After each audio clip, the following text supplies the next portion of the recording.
Welcome to the InfoGov Hot Seat Vodcast, featuring candid interviews with practitioners, consultants, and solution providers on hot topics in the information governance industry. Here's your host, Jim Merrifield.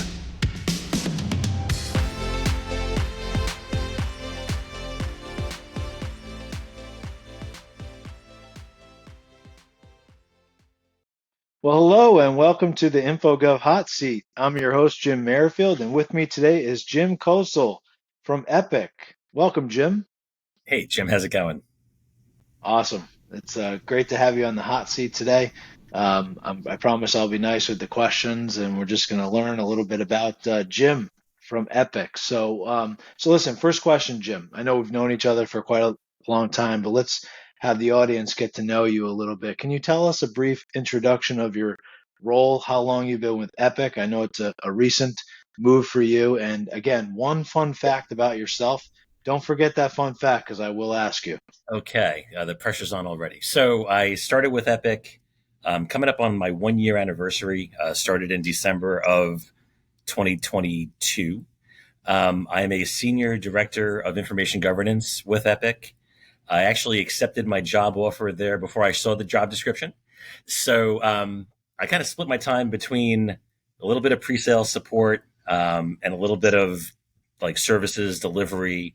And then I do some thought leadership and help with some marketing and some other stuff. So in theory, it should be kind of like a 45-10 split across all those three. It kind of ebbs and flows. But short story is I do a little pre-sales and a little bit of delivery. A lot of Microsoft stuff, so a lot of Purview implementations. Happy to talk about that too, but that's kind of my role at Epic. That's awesome. Well, you forgot the fun fact, so you got to tell me about the fun fact. I was thinking about that. There's a few. I don't know how fun it is, but something people probably wouldn't know is one of my first jobs out of college. I was with KPMG, and I was actually in Kuwait for 3 weeks during the Gulf War. Summer of 1992, fires still burning on the beach, and I was there doing some auditing for Kuwait for KPMG. So again, not something that would typically come up in conversation. Not sure how fun it is, but that was my fun fact of the day. Hey, that's pretty cool, Jim. Thanks for sharing. And here's another fun fact, right? I mean, we're drinking the same seltzer right now. I think, right? Not that we're selling this for Stop and Shop, but exactly. We're drinking the same seltzer. Yeah, there you go. Yeah. Right. So that's cool. No, great. Thanks for sharing that. Get to know you a little better. We'll definitely get to the Purview stuff a little later. But What inspired you to pursue a career in information governance? Because I don't think you went to school, right, for information governance, or woke up one day and said, I want to be an information governance professional. So what got you started?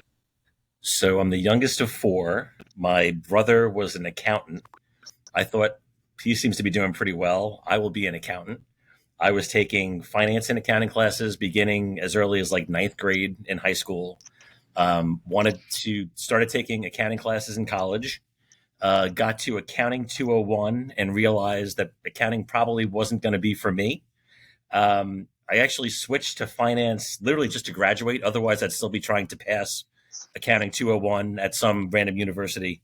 One of the first jobs I had was at Cold Spring Harbor Laboratory on Long Island. I was doing some bookkeeping for them, and they had like these meetings and courses. It was like scientific meetings and courses.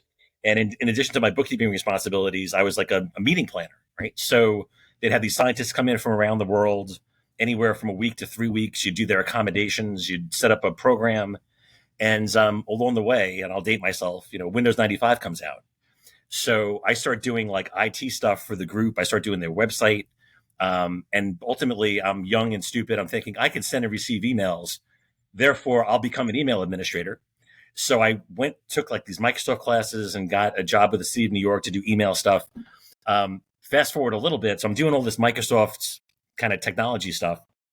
I had surgery on my hip while I was with BNY Mellon. I'm like laying on the couch. I'm clicking on LinkedIn, and there was a job posting for a PwC information governance like associate. Like, that sounds interesting. I'm looking through the job description. A lot of what I do at BNY Mellon, a lot of what I've done before. I'm going to click on this. I'm going to apply. 9 interviews later, I got the job at PwC. in their information governance group, and I've been kind of running with that ever since. No, that's great. And you've been with a bunch of different companies, right? You've been in-house, you've been on the consulting side. Now you're back on the consulting side. I know you've been consulting with law firms. Now you're consulting with corporate legal departments. So, I mean, you have a very wide variety of Yeah, and experience. it's definitely come in handy, right? So I mean, like I said, I've done like the IT side primarily in financial services with BNY Mellon, JP Morgan Chase. I've been on the vendor side. I was with a company called Orchestria that got purchased by Computer Associates.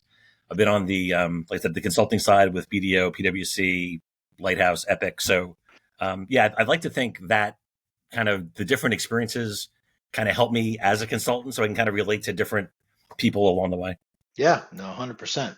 Yeah. Now, listen, has there been, I know you're involved with a number of industry organizations. I think we met each other through ARMA.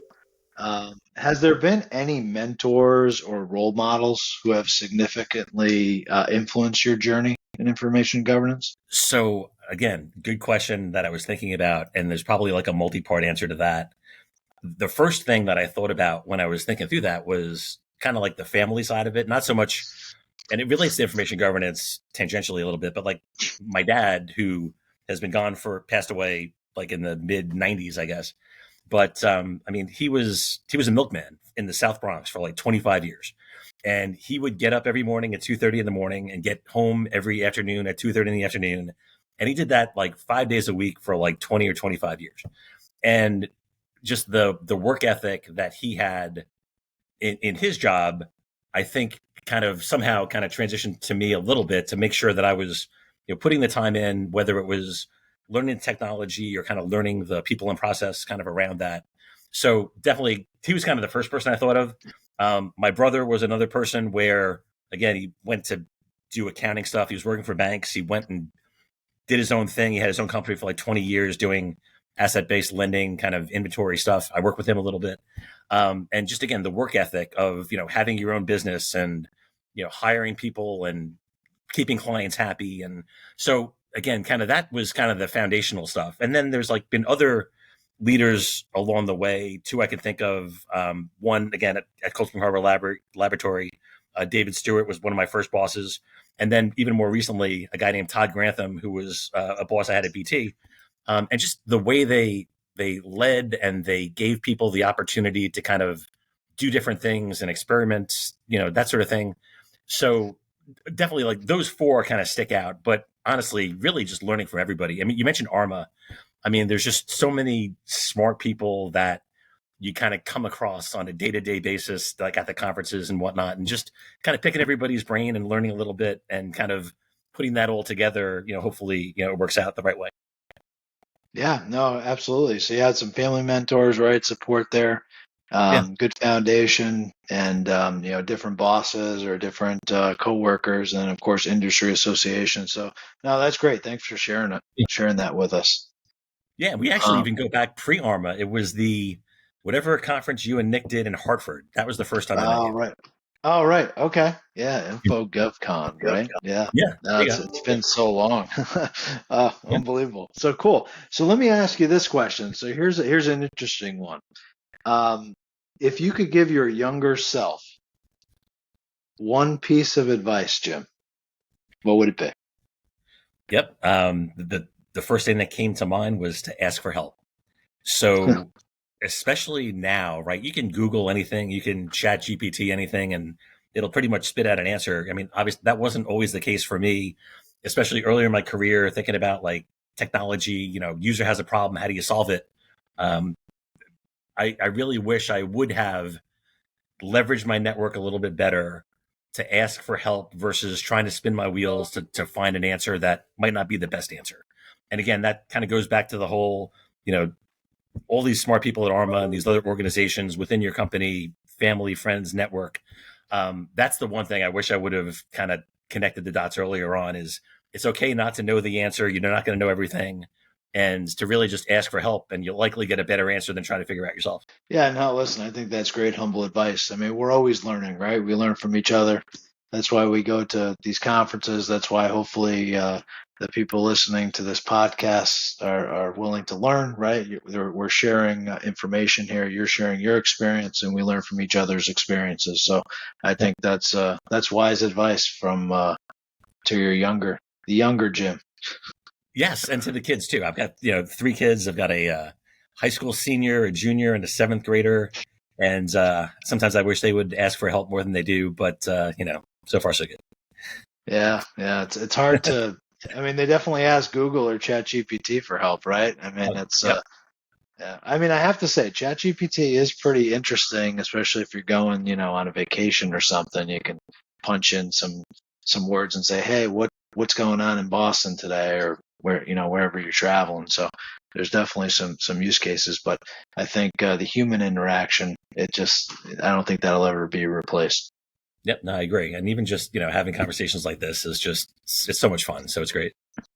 Yeah, no, absolutely. So listen, Jim, in your opinion, what are some essential skills or qualities that professionals in the legal technology industry today should possess?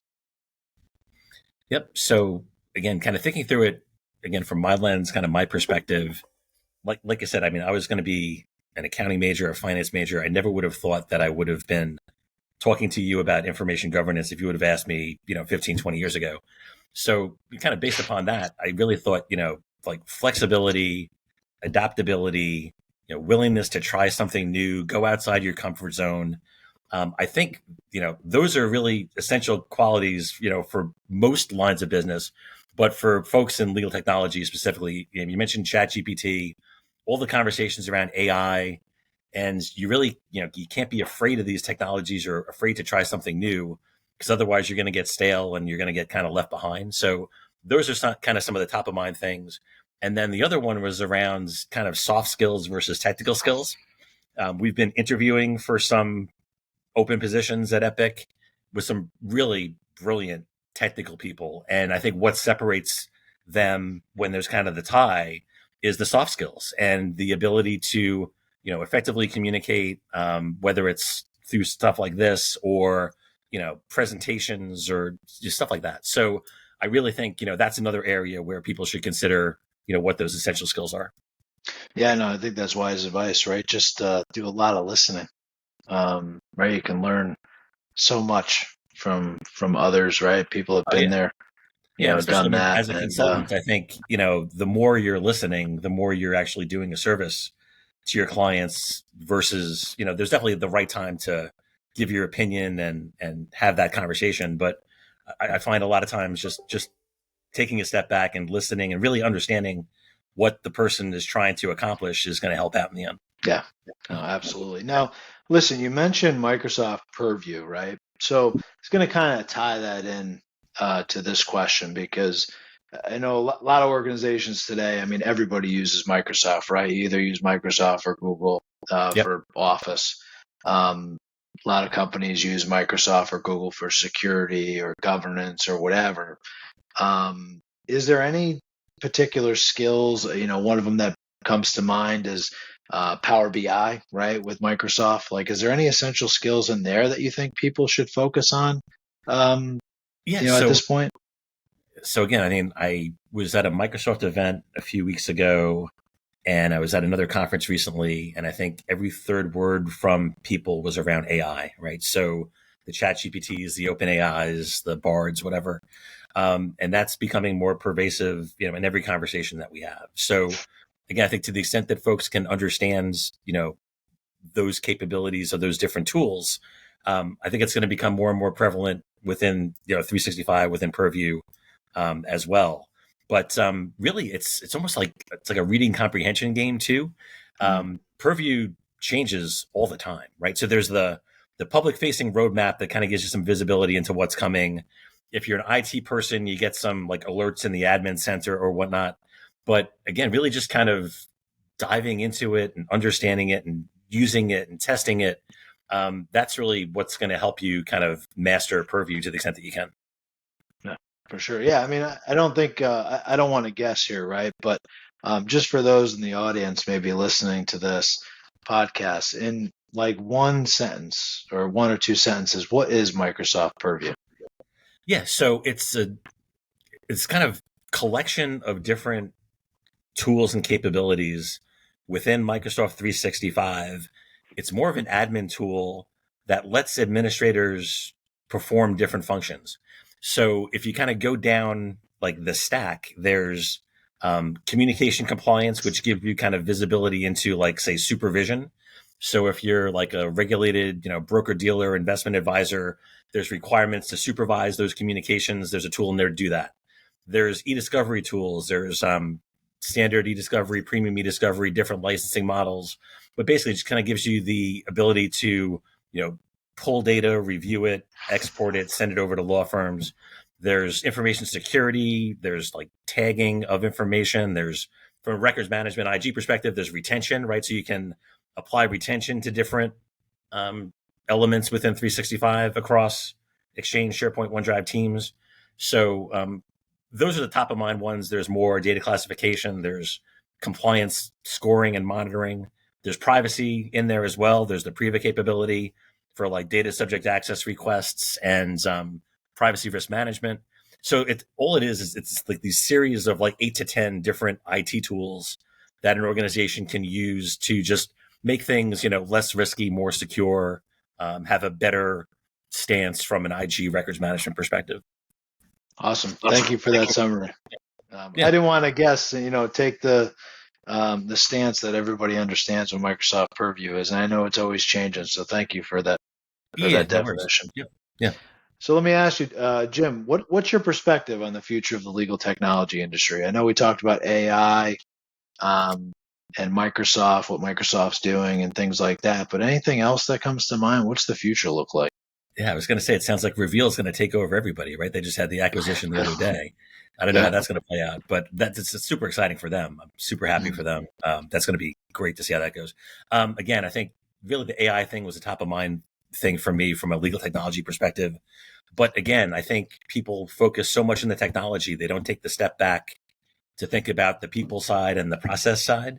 So as we're implementing these different tools, what's the change management considerations? What are the training considerations? What are the documentation considerations? What policies and procedures am I going to need to update?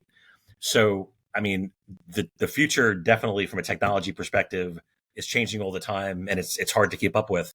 But again, to think about those kind of softer things, the non-technology parts of it, again, I think are what's going to make the technology successful. Yeah, that's wise advice. I think any project, right? We've been around for a while. Any successful project, I think you would agree, having the right processes and people first before implementing technology, the implementation, the rollout, the success of the project is just, that much higher. It's kind of hard to keep up with all this technology. I mean, you don't want to, what a lot of companies do, right? They become, buy crazy, right? It's almost like having it's like a Black Friday, sale, all the time. And again, a lot of the clients we work with, they've been around for a while, they've grown through merger and acquisition. So they could have, 3 or 4 or 5 different tools that kind of do a lot of the same things, right? So maybe there's an opportunity to kind of take a step back and look at, what those different tools do. Is there an opportunity to kind of standardize? Or maybe even just go from 5 to 2 and just maybe reduce some complexity and some risk, kind of associated with that. Yeah. And listen, from a budget perspective, I mean, I think every company is looking into that, right? Like, how can you consolidate? Because every tool that you have, you got to support it. And, I just came off of an ILTA conference and my mind is just blown, right? With all the technology that's out there, all the sessions, all the AI talk, the, chat GPT, what, our peer firms are doing, what our clients are doing, like, risk compliance, how, so it's definitely a lot going on right now. The e-discovery world, you just mentioned acquisitions, and it seems like a lot of companies are merging and acquiring, and it's wild. It's always wild through the summer with these legal technology conferences going on. I missed ILTA this year. I'm excited to go to the ARMA conference in Detroit in the fall. I'll see you at the Connecticut conference for ARMA in September in a few weeks. But like you said, I mean, it's great to just kind of sit in a room with people that are doing this for a living. They have challenges, they've got struggles, they've figured out how to overcome them. And it kind of just gives you the opportunity to kind of take a step back and think, and just kind of make sure that, I'm thinking about it the right way. So I love going to the conferences and hearing about the different technologies and just catching up with people. And like I said, looking forward to doing that with you in the fall. For sure. Yeah. Yeah. You'll probably be sick of me by the couple times that we have to spend time together, but it's always good to get together. Golf game like though? I'll have to let you know. You'll have to see that Monday, right? And at that tournament. It's I can't tell you. Best ball kind of thing. Yeah. It's a secret though, I can't tell you. Oh, all right. But, we might have to film that for a future podcast. We'll see how it goes. Yeah, that's an interesting one. Yeah. I'll tell you, I won't be winning the longest drive. Let's put it that way. Okay. Yeah, I probably won't be either. I'm just hoping to hit him kind of straight. See how that goes. Yeah. No, 100%. But so Jim, listen. Any final words for our audience today?